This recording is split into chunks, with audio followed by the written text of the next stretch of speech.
Presença. Oferecimento Áureo. Mais que sonhar, realizar. E Vista Azul Hotel. A Europa pertinho de você.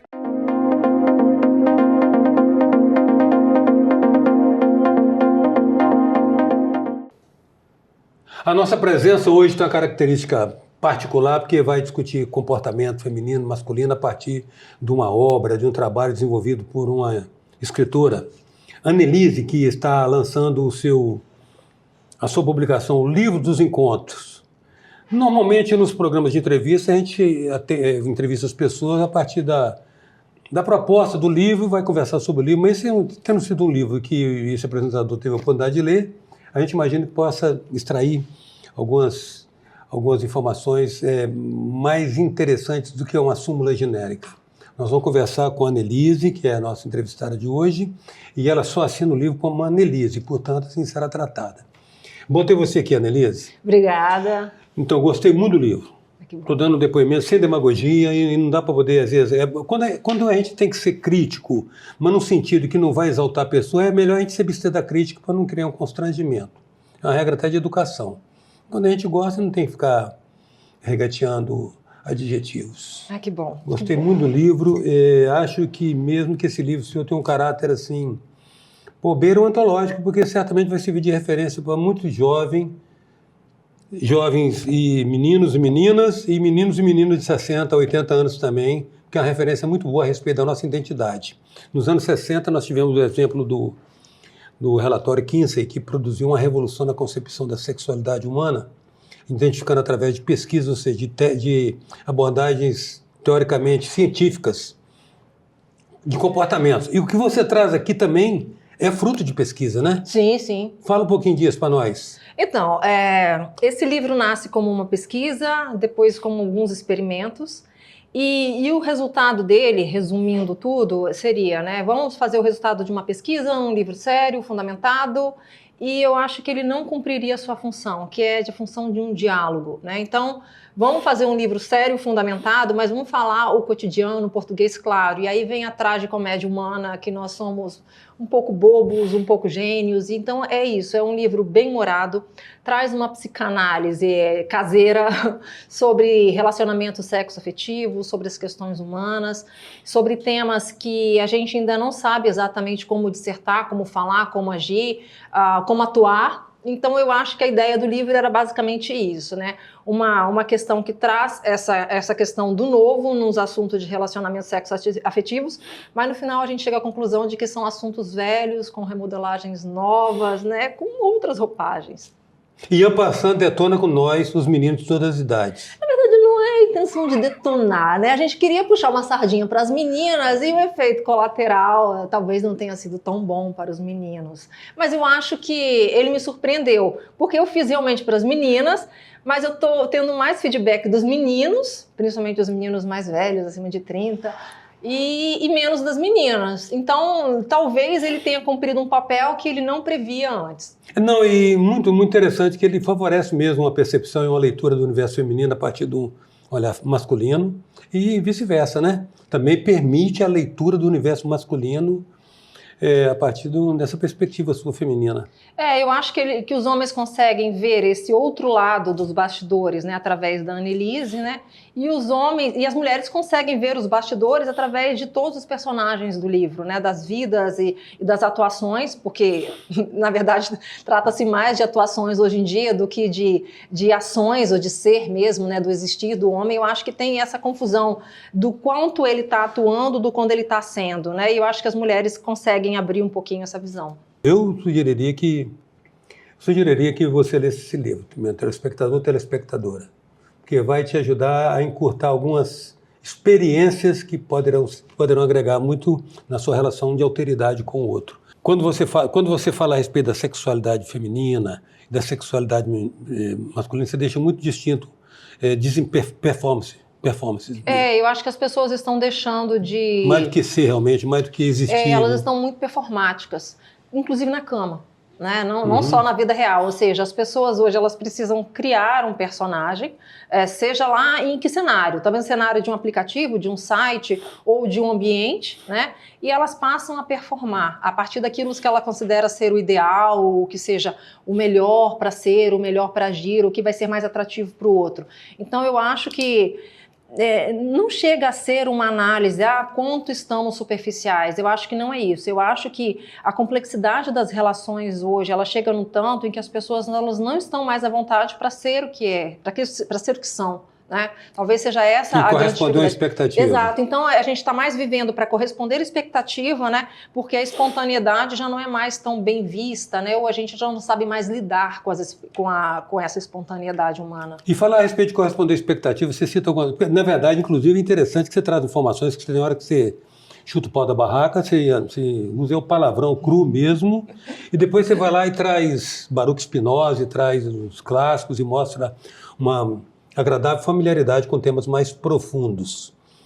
Mas é um livro também, sobretudo, baseado em pesquisa, correto? Sim, então, sim. E você pesquisa a partir de aplicativos, também usando aplicativos de relacionamento. De encontros, e nos aplicativos de relacionamento você distingue comportamentos bem diferentes e mesmo desavisados dos meninos e das meninas. Exatamente. Eu estava até falando com os meninos agora, né? Que os homens, por exemplo, eles não percebem que o tempo passa para eles. Então, eles colocam uma foto de 20 anos e de 40 anos, para eles é a mesma pessoa. Isso eu testei, né? Não foi que eu falei, eles acham, na hora, eu entrevistando, eles não, eu não vejo diferença nenhuma. Já as mulheres, elas percebem muito bem o tempo passando, então elas vão usando a tecnologia a favor delas, né? Então, elas usam muito Photoshop, elas sabem a melhor pose, o melhor ângulo, então elas enganam os homens, né? Mas não no sentido de enganar por enganar, elas querem ser aceitas, né? E os homens acham que eles não precisam fazer nada para ser aceitos, né? Essa é a grande vantagem do homem, a grande autoestima, né? Que o homem tem com relação às mulheres. Então, existem essas diferenças. Então, existe o homem, ele acha que ele tem que ser, ele está sempre num ambiente de aventura, ele tem que ter uma vida excepcional, né, para que ele seja atrativo. Então você vê isso pelo nível das fotos, pelo que ele posta, né? Não pode ser comum. Não, a vida medíocre não cabe nos relacionamentos sexoafetivos hoje em dia, né? Não é mais. E as mulheres, elas têm que ter um certo padrão, sabe? Elas têm que obedecer um certo padrão. Né? Elas podem ir aqui, mas não tanto, elas podem ir lá, mas não tanto, ou seja, existe um padrão desejado, né, das mulheres e que elas procuram obedecer esse padrão. O que os homens fazem de sair do padrão acaba que também seja um padrão, né? Também um padrão, não é isso? Mas assim, eu acho que os universos, como eles se veem e como eles pensam que se veem, dos dois lados, né, tá muito diferente. E uma outra abordagem que eu achei também muito interessante, quando você coloca algumas questões do aspecto crítico de papéis, né, clássicos, o homem como provedor inclusive sexual, o homem como provedor inclusive sexual, e a descoberta da mulher dos encantos femininos, a descoberta da própria mulher dos encantos femininos. Você coloca frases ali um tanto quanto até audaciosas, digamos assim.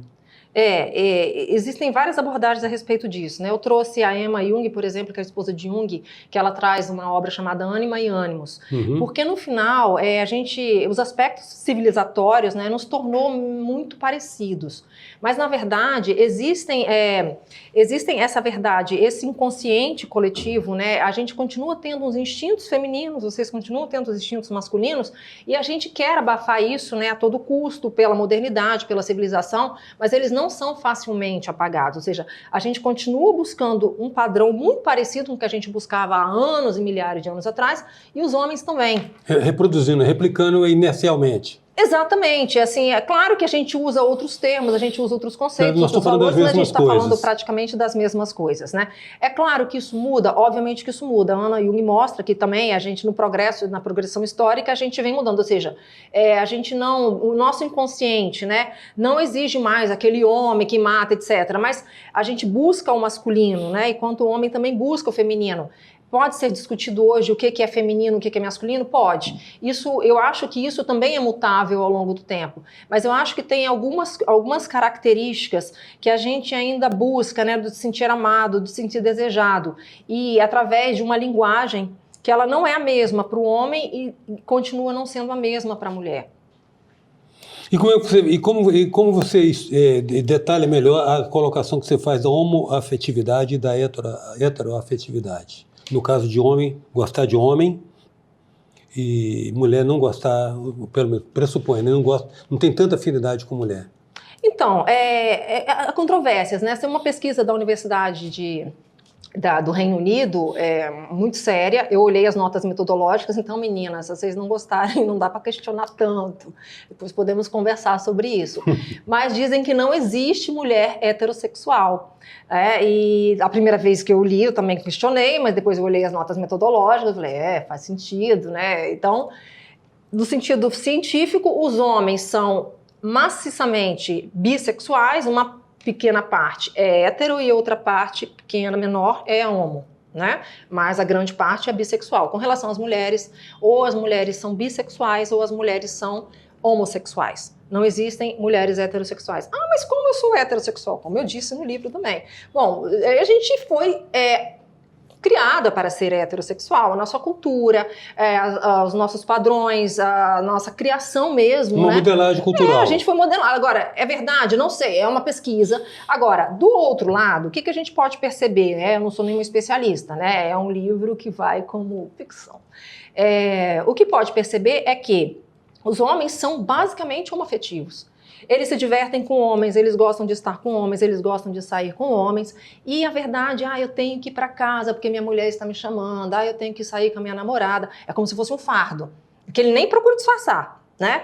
Mas ele não entende que isso é ser homoafetivo. Não quer dizer que ele não goste de fazer sexo com uma mulher. Ele gosta de fazer sexo com uma mulher, mas ele é homoafetivo, ele gosta de estar com os amigos, ele sente prazer em estar com os amigos. Ou seja, ele precisa da mulher para outros fins. Existem homens heteroafetivos? Existem. Menos. Mas a gente pode perceber isso. E as mulheres são mais heteroafetivas. Ou seja, elas conseguem fazer essa junção entre o parceiro de vida e o parceiro de cama. Para os homens, eles tendem a... Se é um, é outro. Eles tendem a ter essa capacidade um pouco mais limitada. E outro aspecto que você também constata ou relata, eu acho também sempre, de uma certa maneira...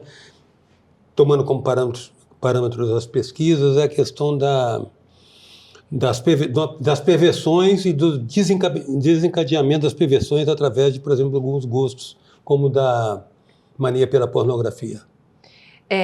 Na verdade, isso é um tema pouco trabalhado, é um tema pouco discutido. Por quê? Por causa da vergonha, isso chega pouco aos consultórios, principalmente porque, em termos estatísticos, isso acontece mais com os homens, né? Então, existem, por exemplo, as perversões, o sadomasoquismo, o masoquismo, que a gente pode brincar, né? Que vem lá daqueles 50 tons de cinza, mas isso veio de Marquês de Sade, né? O sadomasoquismo, e depois veio de um outro autor, a deusa de Vênus, eu acho que é.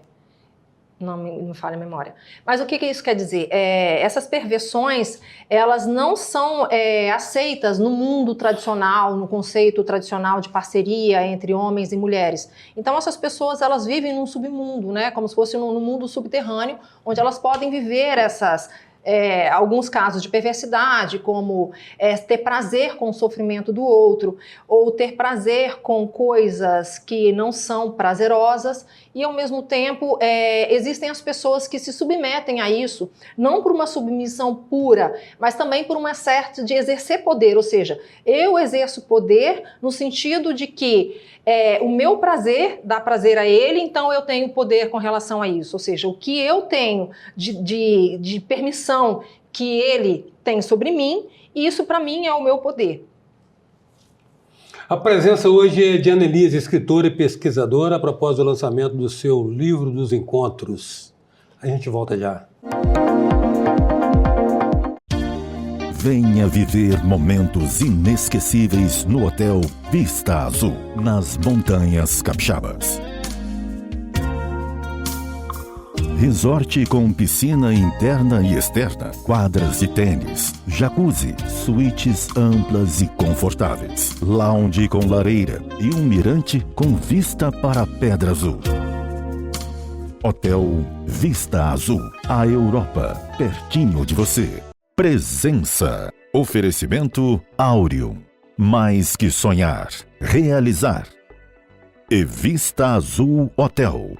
A Europa pertinho de você. Voltamos com a presença da escritora e pesquisadora Annelise a propósito do lançamento do seu O Livro dos Encontros. Você tem uma tese interessante aqui, Annelise, que é o seguinte: cada encontro encerra em si uma singularidade, né? Exatamente. Cada encontro depende...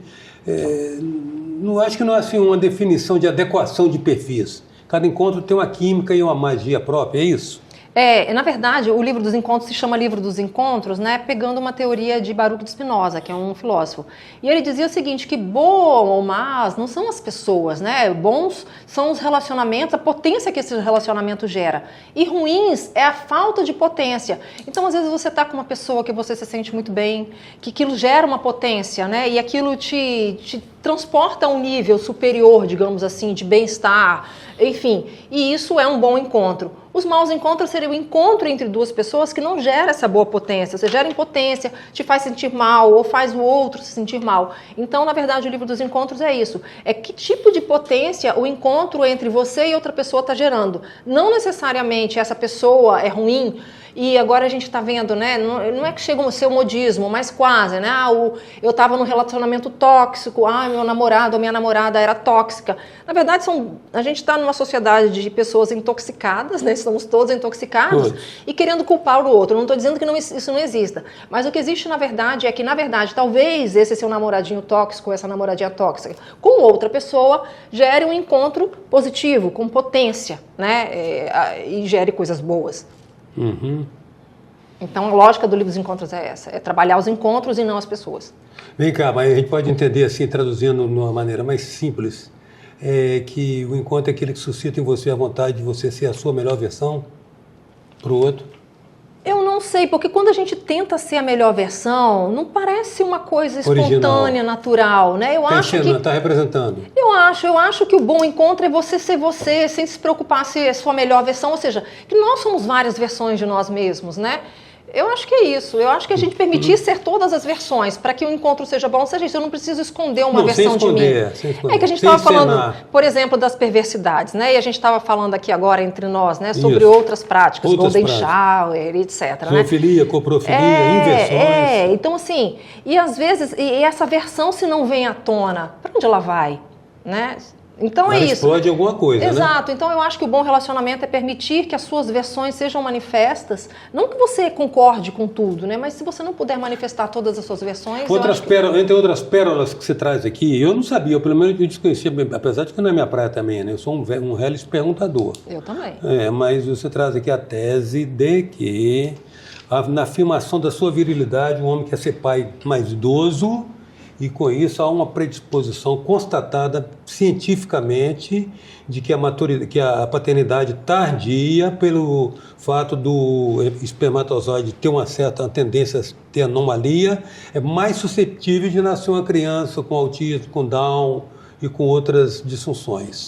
Teria que ser... Exatamente. A primeira vez que a ciência foi revisitada pelas mulheres, porque as metodologias científicas eram todas masculinas, né? Vocês já descobriram que os pais das crianças que tinham síndrome de Down não haviam sido pesquisados. Pesquisavam as mulheres. Fizeram uma relação óbvia. A mãe mais velha da síndrome de Down, culpa da mulher. E aí descobriram que agora, mais recentemente com o autismo, que a produção tardia, ou seja, os homens envelhecem e a produção ela se torna um pouco mais precária. Então, essas anomalias, né, ou seja, o espermatozoide mais velho, não é esse termo correto, só para simplificar, ele tem predisposição a gerar em mais alto grau anomalias como autismo e síndrome de Down, ou seja, a culpa nunca foi das mulheres. Inclusive quando as rainhas perdiam... As rainhas perdiam filhos, ou elas não podiam... Perdiam o trono por não ter filhos, e o homem que era estéril, as mulheres não conseguiam dar um filho homem, porque não sabiam que quem dispunha, né, das diferenças de números eram os homens.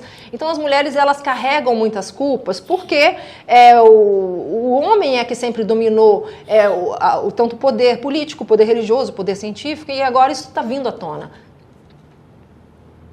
Ou seja, as mulheres também estão encontrando um momento de resgate, né?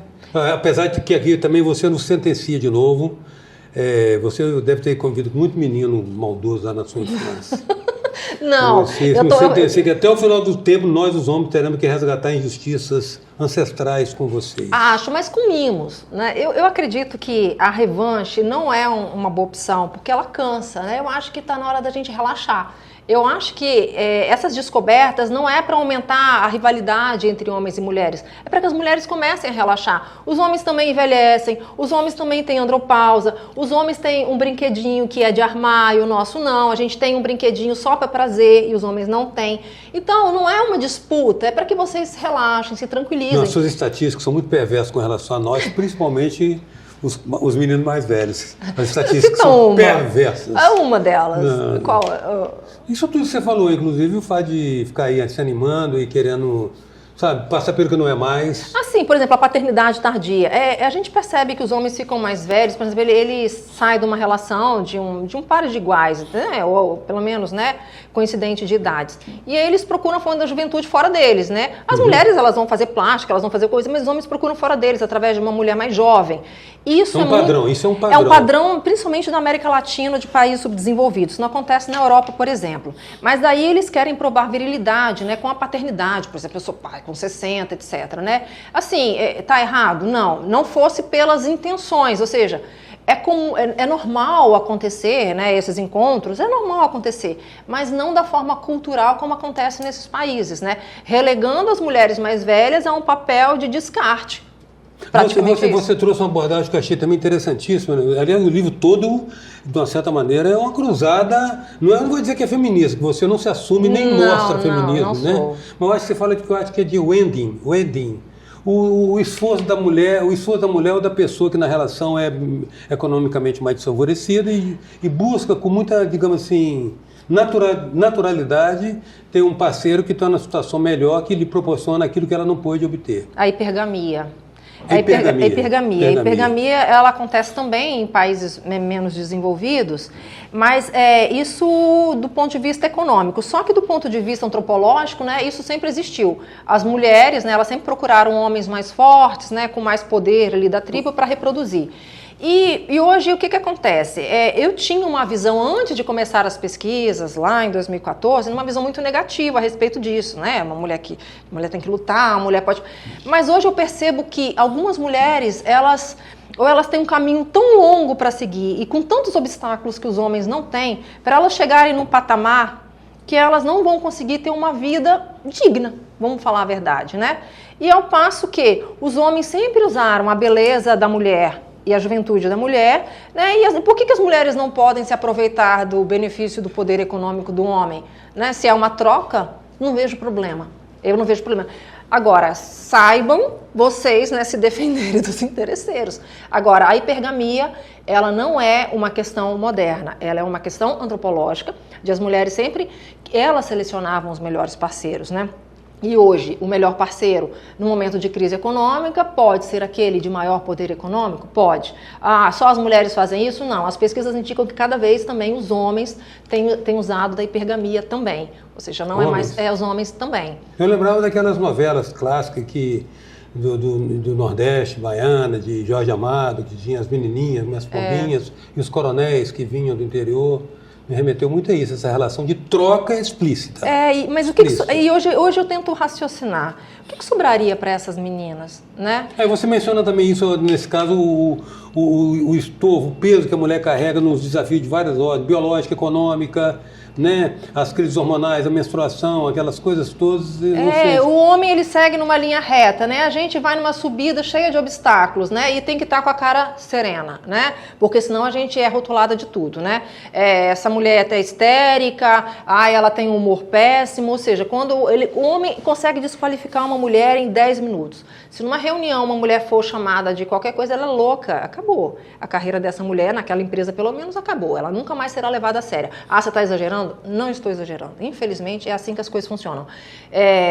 Cada vez menos, graças a Deus. Mas é uma questão da hipergamia que ainda pode existir. Por quê? Porque eu acho que quando uma pessoa, e a mulher, obviamente um ser racional, vai fazer conta, acho que quem quer escolher, eu vou subir isso aqui tudo e vou chegar lá em cima, ou então eu vou usar de um homem para isso, essa é a troca e se está valendo. E depois de você nos denegrir com a história do sacolé, você fala do sexo tântrico. E aí eu achei legal, porque você separou as coisas, né? Uma coisa é a simulação e o uso de um clichê para fazer um jogo de sedução, né? Eu tenho a capacidade de manter o circo armado durante tantas horas. E outra coisa é o sexo tântrico mesmo. O sexo é entendido quase como uma afirmação do momento sublime do ser humano. Então assim, isso mesmo? Vamos voltar a falar sério então agora, né? Quando a gente traz a filosofia tântrica, é mesmo uma filosofia muito profunda, né? Então a gente usa o sexo muito mal no mundo ocidental, né? Segundo a filosofia tântrica, quando você se relaciona sexualmente, você troca energias, né? A energia mais poderosa, né? A energia mais poderosa do ser humano, é uma energia que cria, né? Você cria um ser humano. Exatamente. Então ela é uma energia muito perigosa de ser trabalhada, ou seja, você não sabe que tipo de troca você está fazendo quando você não conhece bem a pessoa. Bom, mas não só nisso. Ele diz ainda o seguinte, que o sexo da maneira ocidental, ele faz com que o homem perca muita energia vital, principalmente com a ejaculação. Ele perde energia vital, então por isso que geralmente o homem sai cansado, ou seja, ele diz o seguinte, o sexo ocidental, ele é maléfico, as duas pessoas saem mortas, saem cansadas, e no sexo tântrico elas saem revigoradas, né, porque há uma troca ali de energia em que gera todo um circuito ali funcionando como se fosse uma usina, não dá para explicar aqui agora mais ou menos isso. O fato é que os homens também estão usando como estratégia, né, serem especialistas em sexo tântrico, né, e quando algumas verdades é que, na maioria das vezes, eles estão escondendo alguma impotência sexual ou algum desconhecimento muito mais grave. Agora, em paralelo a isso, os homens também são muito espertos em cooptar certos benefícios que seriam para as mulheres. Por exemplo, o pompoarismo, que as mulheres têm descoberto agora. Eu acho que é essencial para manter a região ali saudável, né? A região pélvica, etc. E dentre outras coisas, e também para o prazer delas. Só que das mulheres que eu entrevistei, que estavam, ou conversas mesmo informal, falando do pompoarismo, elas estavam mais preocupadas com o que elas podiam fazer para o homem e o que os homens pensavam a respeito disso do que com o próprio prazer.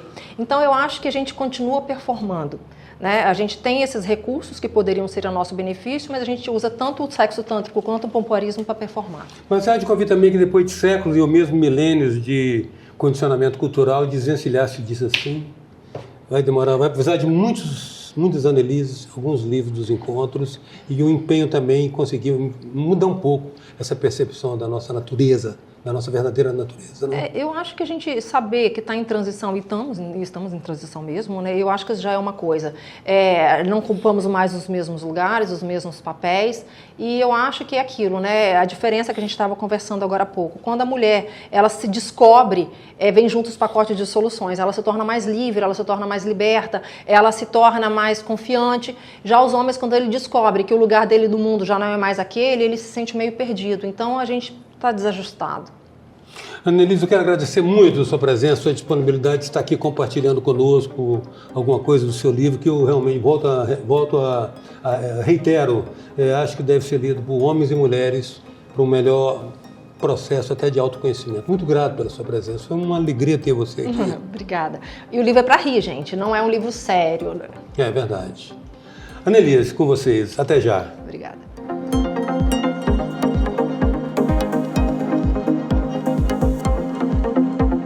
Presença. Oferecimento Áureo.